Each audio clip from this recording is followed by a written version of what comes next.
కానీ నిజంగా నేను వచ్చినా నువ్వు నమ్ముతానమ్మో, నేను ఏ సెలబ్రిటీ కోసం కూడా అది వెతకలేము. మేబీ నీ గురించి 3 రోజులు వెతికినా నేను. కానీ లాస్ట్కి ఈరోజు అశోక్ అన్న పుణ్యాన దొరికినావు ఈరోజు నాకు. నువ్వు అయితే స్టూడియోకి తీసుకొచ్చిన. ఎందుకు అలా ఆ వైన్స్కి మద్యానికి మందుకి ఎందుకు అంత బానిస అయినావు అంటే ఏం చెప్తావు? ఎందుకంటే ఇక నేను డైరెక్ట్గా తాగకపోతే నాకు మైండ్ మొత్తం మళ్ళీ రివీల్ అయిపోద్ది, రివర్స్ గేర్ కొడుతుంది. ఇక ఆ రివర్స్ గేర్ కొట్టుకోకుండా ఫస్ట్ గేర్ పోవాలంటే వేయాల్సిందే. ఎప్పుడు ఫస్ట్ గేర్లోనే ఉంటావా? 24 hours. అది ఎంత పెద్ద అయినా ఎదురు ఉండని మనది ఫస్ట్ గేరే. ఫస్ట్ గేర్ అంటావు. ఏ బ్రాండ్ తాగుతారా? బాలా, జై బాలా. జై బాలా మెన్షన్ హౌస్ తాగుతావు.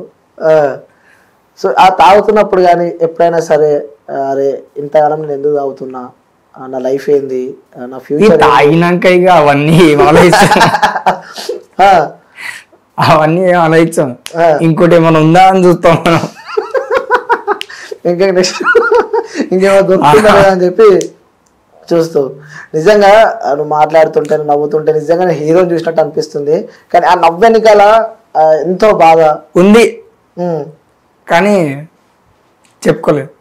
ఎందుకు చెప్పలేదు? ఎందుకంటే ఆ మనసులో ఉన్న బాధలు కానీ కొన్ని చెప్పుకుంటే ఆ బాధలు కొంచెం రియలైజ్ అవుతాం, కొంచెం కూల్గా ఉంటాం అని చెప్పి అంటాం. ఎందుకు చెప్పుకోలేక మనసులోనే ఆ పెయిన్ పెట్టుకున్నాం? నిజం చెప్పాలంటే కొన్ని ఉన్నాయి, కానీ అది బయట పెడితే బాగుండదు. ఈడు ఇలాంటోడా అనిపిస్తుంది. కానీ నేను చేసిందన్నీ పెద్దే, నాకు తెలియకుండా దోస్తులతో చేసింది అది చాలా రాంగ్ అయిపోయింది.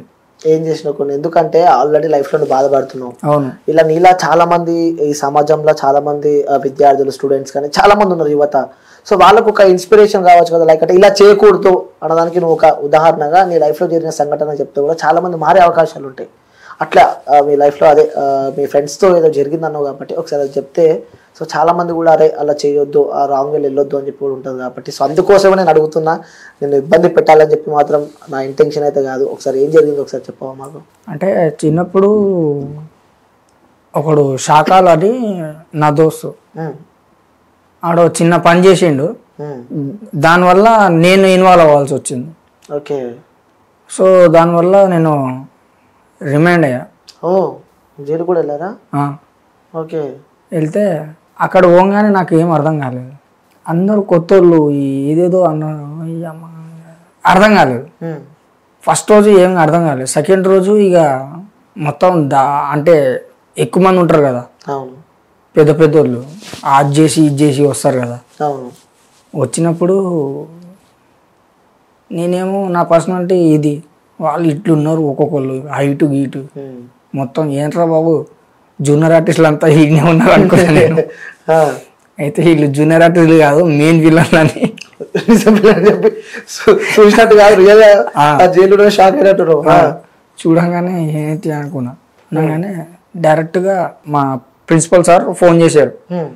ఫలానా ఆడికి ఏం తెలియదు, వాడికి ఏం తెలియని ఊహలో మీరు తీసుకువెళ్ళిపోయారు, వాడికి ఏం తెలియదు అంటే నాకు అర్థం కాలేదు. ఒక 3-4 నెలలు ఉన్నా జైల్లో. ఓకే. చెర్లపల్లి అమ్మో డేంజరా. నాకు ఎటు అర్థం కాక ఇక తెలిసిందే కదా, జైల్లో వాళ్ళు వీళ్ళు ఉంటారు, కొట్టేటోళ్ళు తిట్టేటోళ్ళు, ఏంట్రా నువ్వు ఏంద్రా బచ్చగాని అది అని చెప్పి ఊడ్చేటోడిని. బ్యారక్ అంటే బ్యారక్ ఉంటుంది, అందులో ఊడ్చేటోడిని, అది ఇది చేసేటోడిని. సరే అని చెప్పి ఊడ్చేటోడిని. సాయంత్రం కాగానే ఫుడ్ టైంకి మాత్రం బాగా ఆకలేసేది, తిందామంటే అబ్బాయి ఫుడ్ బాగుండదు, పోదు. అదేదో చిరుత సినిమాలో పెడతారు కదా బయట పోయినప్పుడు అలా ఫుడ్. ఆ చిరుత అంటే గుర్తుకొచ్చింది, ఆ సినిమాలో కూడా ఉన్నా. చిరుత సినిమాలో ఉన్నావా? ఆడు గుడ్డు మింగేస్తాడుగా చిన్నప్పుడు. ఆడు పక్కన ఉండేది నేను ఫ్రెండ్. ఓకే, అది కూడా ఉన్నావు. అంటే నువ్వు చెప్తున్న సినిమాలు అన్నీ ఉన్నావు, పెద్ద పెద్ద స్టార్ హీరోలతో కూడా నటించినావు.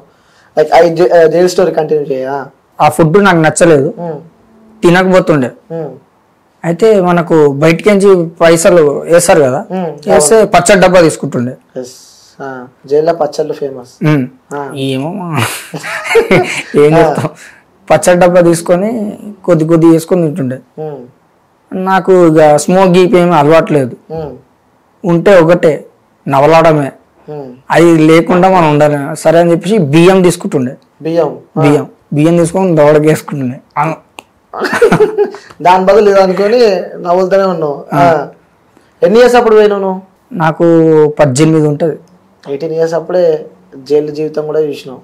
అన్ని అనుభవించింది అంటూ ఏమీ లేవు, చాలా ఉన్నాయి. చెప్పుకోవాలంటే ఒక స్టోరీ రాయాలి, ఒక సినిమానే తీయాలంటావు. సో ఎందుకు ఇట్లా మంచిగా ఫ్యామిలీతో ఉండమని చెప్పి నేను నిన్న ఫ్యామిలీ నుంచి దూరం అయిన తర్వాతనే ఇలా సైబైన్స్ ఇట్లా బయట తిరుగుడు స్టార్ట్ అయిందా, లేకుంటే ఫ్యామిలీతో ఉన్నప్పుడే నువ్వు ఫ్యామిలీ కొంచెం దూరంగా ఉండే వ్యక్తివా? ఫ్యామిలీతో ఉన్నా కాదనట్లేను, కాకపోతే నాకు పడదు. అంటే నేను చేసే వేషాలకి వాళ్ళకి పడదు. ప్యూర్ మాసు, ఇది అక్కడ పెట్టరా అంటే ఆ పెట్టుకోరా అంట డైరెక్ట్. బాబు ఎక్కడ? తెలంగాణనా ఆంధ్రప్రదేశ్? ఇక్కడే మిర్యాలగూడ. అంటే అమ్మది మిర్యాలగూడ, నాన్నది ఇక్కడ ఎస్ఆర్నగర్. ఓహో, ఎస్ఆర్నగర్ లోకలే. సో నాన్నకి ఏదో వ్యాపారం ఉందని చెప్పి నేను విన్నా. సారా వ్యాపారం. ఎఫెక్ట్ ఏమైనా ఉందా నీ పైన? దాని గురించి ఏం లేదు. ఇంకోటి మిర్యాలగూడ అని చెప్పినావు కాబట్టి నేను ఏది అడిగినా నువ్వు వాస్తవంగా ఓపెన్గా నాకు చెప్పాలి, ప్రతిదీ చెప్పాలి. మిర్యాలగూడలో ఒక హోటల్లో వర్క్ చేసినావు? అవును, చేసినావు. ఎన్ని మంత్స్ చేసినావు? ఎన్ని ఇయర్స్ చేసినావు ఆ హోటల్లో? 4-5 సంవత్సరాలు చేసిన. 3-4 సంవత్సరాలు, 5 సంవత్సరాలు చేసినావు. అవును. సో అమ్మ నాన్న బతుకున్నాం కదా లేకుంటే లేరు? అంటే అప్పటికి నేను అడిగాను, అంటే మా వాళ్ళకి అసలు ఊరేది ఏం లేదా, ఇదేనా సిటీనా అంటే కాదరా మిర్యాలగూడ మీ ఊరు, మీ అమ్మది అక్కడ అంటే సరే అని చెప్పి అడిపోయా. అక్కడ పోతే ఫస్ట్ పోవడమే బాబు బాబు అని కౌలిచ్కి. దాని తర్వాత ఏం పని చేస్తావరా అంటే షూటింగే కదా నేను చేసేది, ఇంకేం లేదు అంటే సరే పని చేసుకో అన్నాడు. ఏ సమయంకి పోయాను, మన అది రాదు అంటే తెలియదు, ఎక్స్పీరియన్స్ లేదు. సరే నేను ఇట్లా ఏదైనా పని చేసుకుంటా అంటే హోటల్లో చేసుకుంటాం అంటే హోటల్కి పోయినా. దాని పేరు సితారటం ఏమో ఉంది, అరుణను ఏమో ఉంది. అంటే Miryalaguda bus stand, main bus stand లో ఆపోజిట్ హోటల్ అది, అక్కడ చేసా. దాని తర్వాత దాబాలో చేసా. దాబాలో నైట్ సైడ్. అంటే ఇక్కడ నువ్వు షూటింగ్లు మంచిగా చేసుకుంటా దాబాలో వర్క్ చేసినావు బాగానే, ఇక్కడ షూటింగ్ లాపి అక్కడ పోవడానికి కారణం ఏంది? దీనివల్లే, ఈడ్ చేయడం వల్లే, ఇష్యూ వల్లనే అటు వెళ్ళిపోయాను. అంటే ఎక్కువ రోజు కనపడొద్దు అని చెప్పేసి అటు పోయా. మరి అక్కడ నుంచి ఇక్కడికి ఎందుకు వచ్చినావు?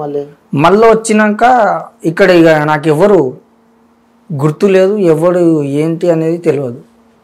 ఫస్ట్ రోజు నేను పోయింది షూటింగ్కి ఏదంటే నిఖిల్ది, మోడల్గా పోయినా. మోడల్ కూడా సూపర్. పోతే అక్కడ అనిపించింది అబ్బో ఇంకా ఏం మారలేదు, ఇక్కడే ఉన్నారని. సాయంత్రానికి వస్తే నాకు 250 రూపాయలు ఇచ్చారు స్టార్టింగ్ లోనా?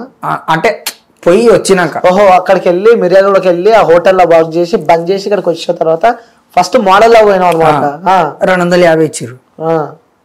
సరే ఇది ఏదో కన్విన్స్ అనుకుంటా అనుకొని వెళ్ళిపోయా. పోయి ఇక తెలిసిందే కదా, పోయి వేసి వచ్చే లోపల వేసి వచ్చినావు అప్పుడు కూడా. వేసి వచ్చే లోపల అన్నా ఏంటిది 250 ఇచ్చిర్రు ఇంకేమి ఇయ్యరా అంటే అంతే తమ్ముడు అన్నాడు. అదేంది చిన్నప్పుడే నాకు 1000 రూపాయలు ఇచ్చేటోళ్ళు, ఇదేంటి 250 అనుకున్నా. అన్నా లేదన్నా అంటే నీకు ఎక్కడో చూసినట్టుందిరా అన్నాడు. చిరు అంటే ఎవరైనా చెప్తారు మీ గురించా? నాకు తీసుకుపోయినాడు ఫుల్ ఫేమస్ అవి. చిరు అంటే ఎవడైనా చెప్తాడు. అతను ఫస్ట్ నాకు తమ్ముడు ఇట్రా పోతావా షూటింగ్ కంటే, షూటింగ్ వచ్చింది పోతా అని చెప్పి బ్యాగ్ తగిలించుకొని వచ్చా. పోతావా అంటే కాస్ట్యూమ్ మార్చుకో అన్నాడు. కాస్ట్యూమ్ సరే అని చెప్పేసి టీషర్ట్ వేసుకొని బయలుదేరా. అయిపోయింది. 250 ఇస్తే అన్నా ఏంటన్నా ఇది 250 ఇచ్చేవు, మరి నాకు ఇంకా రావాలి కదా పేమెంట్ అంటే ఇచ్చేది అంతే తమ్ముడు అన్నాడు. సరే అనుకుని నీకు ఎక్కడో చూసినట్టు ఉందిరా అన్నాడు.